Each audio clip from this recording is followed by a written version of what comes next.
Hey, strangelings out there, welcome to the Strange World Observer. I'm John, your host. It is about truth, and we are going to do our best to find the truth, or at least to find some sort of similarity to it. So the question is, are we witnessing an insurrection slash coup, get that out in a second, a coup, where we are being directed toward, at least by the media and by Congress. And so the definition of insurrection based on dictionary.com, which at least as of January the 13th, this is the definition, I'll get into that in a minute, is an act or instance of rising in revolt, rebellion, or resistance against civil authority or an established government. Usually it's in connection with a coup. That's why the language has been floating out there. And the question then becomes, was Trump, was he guilty of inciting or rising of people to the point of insurrection? And so the base question we have to ask ourselves, when they got into the Capitol, did they establish themselves as the new government? No. Did they establish themselves as a new lawmaker? No. Was there a new constitution established? No. Was President Trump proclaimed to be king, dictator, or any other position other than the outgoing president? No. No coup attempt happened that day. So, but we're going to get into that a little bit deeper. The reason we're bringing that up is because today was the impeachment resolution, which did pass, unsurprisingly. But there were 10 actual Republicans that voted for it. So either they're, and I haven't seen it yet. I just came across those 10 voted. So I have not been able to see as far as who did it, if they were new members who were kind of bought into the hype, or if they were mushy Republicans, or were they Democrats who run as Republicans, or whatever the situation may be. But there were 10 Republicans that voted for him regardless. So what happened was, this was Nancy Pelosi today on the floor of the House. Those insurrectionists were not patriots. They were not part of a political base to be catered to and managed.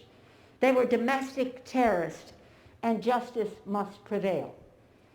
But they did not appear out of a vacuum. They were sent here by the president with words such as a cry to fight like hell. Words matter. Truth matters. She's right. Words matter. Truth matters. And you know what else matters? Context. So there's something I would agree with. This is not the base of the Republican Party. It's not. I'm not saying they weren't Republicans. I'm just saying they're not the base of the Republican Party. But domestic terrorists. The only reason they're domestic terrorists is this happened in D.C. towards the Capitol. It didn't happen like it has over the last 10 months to burn down U.S. cities across the nation at the hands of BLM and Antifa. That's the problem. We'll get into that in a little bit. So here's the context. Nobody until I came along had any idea how corrupt our elections were. And again, most people would stand there at 9 o'clock in the evening and say, I want to thank you very much. And they go off to some other life. But I said, something's wrong here. Something's really wrong. Can't have happened. And we fight. We fight like hell. And if you don't fight like hell, you're not going to have a country anymore. Our exciting adventures and boldest endeavors have not yet begun. So when he's talking about fighting like hell, he actually is making reference to this idea that by 9 o'clock at night, you know who wins, and you go on and do your own thing.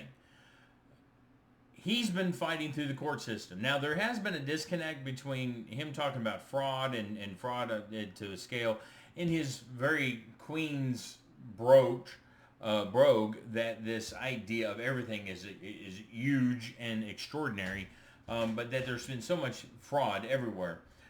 And when his attorneys go to court, they don't ever talk about fraud. They talk more about systemic issues as far as changing constitutional issues or things of that nature. They haven't really ever approached this idea of fraud like he has discussed. Now, that's another issue to be talked about.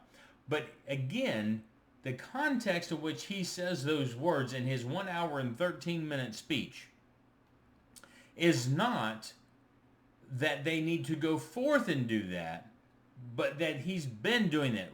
He says, and we have fought like hell. The words are important here. Words matter, as Madam Speaker said. So let's go look at her second thing. This is not theoretical, and this is not motivated by partisanship. Well, I'd like to believe that, but it is completely and utterly partisan.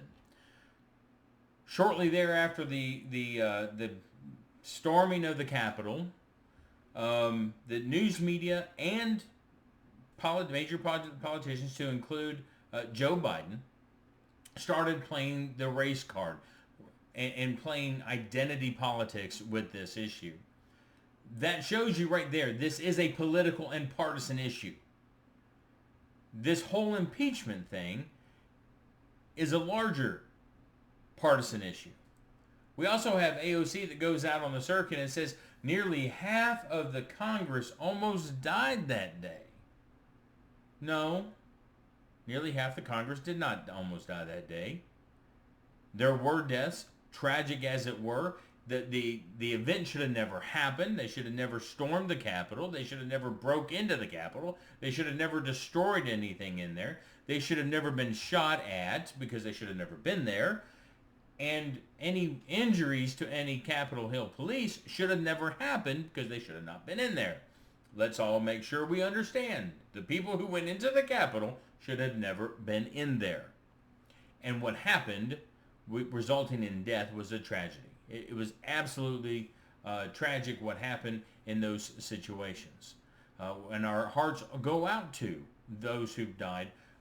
One protester, riot, or whatever you want to call them, and it would be really kind of a riot. They broke things. They did things they weren't supposed to do. It was not a peaceable assembly in that small group that went into the Capitol. So those rioters, you had one who died, and then you had at least one Capitol Hill police who died, and so, but some numbers have said up to 9 people died. So the other part to this is a second impeachment that is capping a 5-year work on Donald Trump by the Democratic Party, and so that shows you it's just furthering a political agenda. You cannot convince me at this point it's not political, that it's apolitical. Even though you had 10 Republicans vote for it, does not mean it's apolitical. And they're saying, oh, this is a bipartisan effort. 10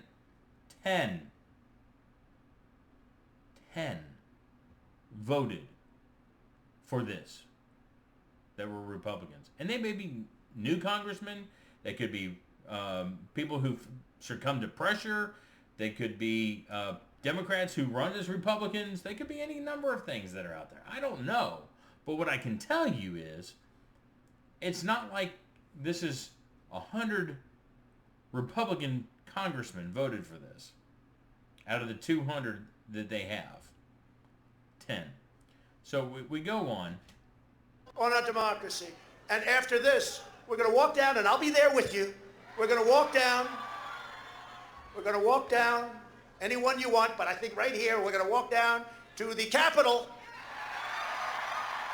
And we're going to cheer on our brave senators and congressmen and women. And we're probably not going to be cheering so much for some of them. Because you'll never take back our country with weakness. You have to show strength, and you have to be strong. We have come to demand that Congress do the right thing and only count the electors who have been lawfully slated. So he's talking about the idea that they are going to march down Pennsylvania, and I believe Trump had every intention of going with them. What you have is reports from people who were in the crowd that left when this ended was that this group was already making trouble at the Capitol. And there's no Secret Service that would ever let a sitting United President go near that. So if that's the case, he probably did intend to go down with him. He wanted it to be peaceful. He was talking about cheering on and supporting those who were going to stand up for what Donald Trump believes is the right outcome. There's no talk of insurrection. There's no talk of coup. There's no talk of any of that other than protesting outside the Capitol building. and they're impeaching him over this talk. So you got to look at the crowd. Man, that was a massive crowd. And by all accounts, by news media and everybody, there was maybe more than 100,000 people there. Maybe several 100,000 people. And a small portion of that went in and stormed the Capitol. Now, the funny thing about the news media that I want to talk about real quick, is this idea that over the summer they were mostly peaceful protests that kept burning down cities. Because a small portion of those people that came to protest burnt down the cities. So why was this not a mostly peaceful demonstration? That's another point. But they tried to advance another narrative when they started passing pictures like this around the news media. And this is actually a picture from the BLM riots in D.C., not what went on this in January in D.C. Look how everybody's got lighter clothes on. So we go on. I could name 24 of them. I won't bore you with it. And then all of a sudden you have something like this, and it's like, gee, maybe I'll talk to the president sometime later. No, it's amazing. The weak Republicans, they're pathetic Republicans, and that's what happens. If this happened to the Democrats, there'd be hell all over the country going on. There'd be hell all over the country. But just remember this, you're stronger, you're smarter, you've got more going than anybody, and they try and demean everybody having to do with us, and you're the real people. You're the people that built this nation. So a couple of things that are interesting. One that was like one of the very few, if any, in my memory, that President Trump spoke behind bulletproof glass. So there was something going on. But he does talk about this idea that had the Democrats lost, that there would have been chaos and mayhem all over the country. And they were preparing for it. If you remember prior to the election, that businesses in cities were boarding up their windows preparing for the riots that were going to occur, not from the right, but from the left. From the BLMs, the Antifas, and that such. This is what he's talking about. He says, you're smart. Right? He's not talking about going out there and fighting a battle physically. He wants you to fight it here. And that's where he's going with all this. So, going on with the speech, he says, the facts. And our election was so corrupt that in the history of this country, we've never seen anything like it. You can go all the way back. You know, America is blessed with elections all over the world. They talk about our elections. You know what the world says about us now? They say we don't have free and fair elections. And you know what else? We don't have a free and fair press. Our media is not free. It's not fair. It suppresses thought. It suppresses speech. And it's become the enemy of the people. It's become the enemy of the people. It's the biggest problem we have in this country. So Trump has an issue. And it's this idea that he keeps attacking the press. Now, I cannot say they don't deserve some of the attacking that they get.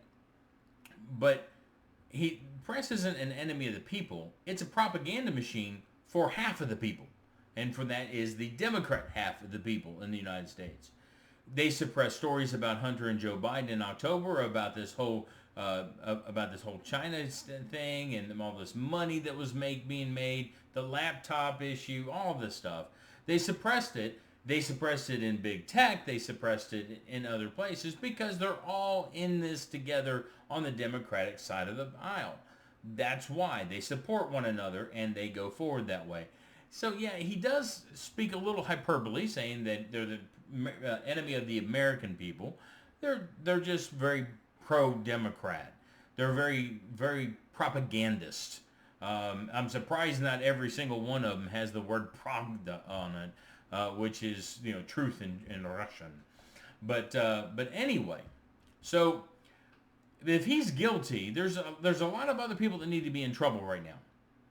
Because there's a lot of governors that supported the riots that burnt down towns and even talked about how we should give them free space to do what they want to do.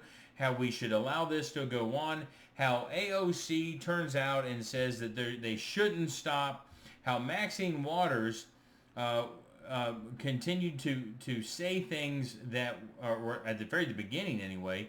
She was guilty of insurrection early on. And I want to go back to this definition. An act or instance in rising in revolt, rebellion, or resistance against a civil authority. Tell me if this doesn't match that criteria. We can't protect the children. We can't protect anybody. If you see anybody from that cabinet in a restaurant, in a department store, at a gasoline station, you get out and you create a crowd. And you push back on them. And you tell them they're not welcome. And that's obviously from the Washington Post. It was something that she said early on about going out and harassing the cabinet, letting them know that they aren't comfortable, that they shouldn't be hanging around Trump, that they shouldn't be doing all that. What else is that? You also have AOC that talks about making lists of social media tweets and things that go on. Anybody who's a Trump supporter, this, that, or the other, should go on a list. And how is that not authoritarianism, totalitarianism, very dictatorial? Although you can't really be dictatorial with a group, it's usually one person. But it's of that behavior. You also have a soon-to-be vice president who was putting funds and raising money to put into a fund to bail out people who were burning down American cities. How is that not insurrection? She is supporting the idea, tells them not to stop doing what they're doing, that they need to continue doing what they're doing, and we'll put money to make sure we bail you out.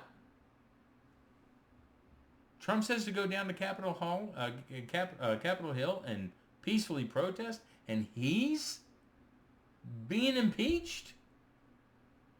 And Nancy Pelosi wants you to believe it's not partisan? But words do matter. So I want you to hear this. And this is going to be kind of an ID10T moment. It's kind of a fun moment to end this on. I stand before you today as an officer of the Constitution, a Speaker of the House of Representatives. I stand before you as a wife, a mother, a grandmother, a daughter. So what's interesting is, this year for the 117th Congress, her language just then is supposed to be banned. See, the rules that they put forth in Section 2 says that there should be gender-inclusive statements. So you can strike anything like father, mother, son, daughter, brother, sister, uncle, aunt, and replace it with, where do we get to the replacings? Where it gets down to insert parent, child, sibling, parent's sibling. So uncle and aunt's no good. So cousins and things. She goes and lists herself as a person, and the language of the 117th Congress isn't supposed to use. I just thought you guys might enjoy that. But the overall thing is, Congress has found they don't like to feel like the rest of the country feels. When people had to shelter in place, when people were being beat up, when people were being stormed in the city halls and the city police stations, in home residence, Congress doesn't like that. Well, either did they, either do we. But yet that doesn't matter, because Congress is different. So are we witnessing an insurrection or a coup? Where I would end this with is this one thought. I think we are, but it's not from President Trump. Nancy Pelosi has called on the Vice President of the United States to remove a sitting president, invoking the 25th Amendment, which is not what it's for, but invoking the 25th Amendment to remove Donald Trump as the sitting president. That, by definition, is a coup and an insurrection. So yes, we are seeing one. It's just being misdirected in how you are watching. So I hope you liked what you saw. Hit that like button. Remember to subscribe. And as always, we'll be putting out new year. We're going to put out some more stuff this year. And I hope you continue. May the facts be ever in your favor.